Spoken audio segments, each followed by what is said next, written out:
On commence par le pognon. C'est un calibre 32? Envoie le pognon, du con.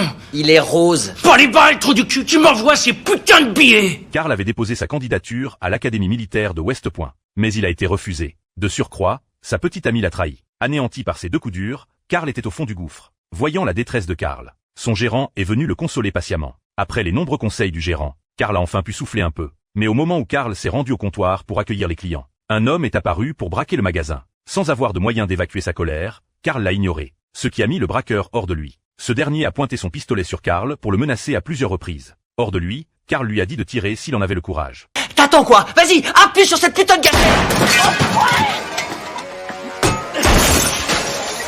Il a déversé toute sa frustration sur le braqueur. Le soir venu, Karl lui a raconté tout ce qui s'était passé dans la journée. Je me suis fait tirer dessus au resto. Je lui ai mis une branlée.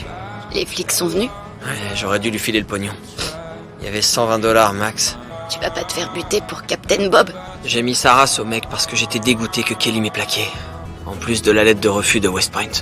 Le lendemain, sa sœur aînée Fiona est venue à son tour le réconforter. Mais après avoir réfléchi toute la nuit, Karl ne se souciait plus des conséquences. Il trouvait même qu'il avait agi bêtement tout ce temps, lorsqu'il est arrivé au magasin pour commencer son service. C'est le gérant qui l'a approché. L'acte courageux de Karl avait attiré l'attention du patron, qui avait demandé à le rencontrer. Le patron lui a dit que sans l'intervention de Karl, le magasin aurait été perdu depuis longtemps. Il a aussi perçu le potentiel que Karl détenait en lui, et lui a proposé de prendre la direction d'une autre succursale, celle-ci étant constamment la cible de braquage. Hein? Les rêves n'ont pas de limite, Karl. À toi de bien jouer tes cartes. Et qui sait, t'auras peut-être ton propre camping-car un jour.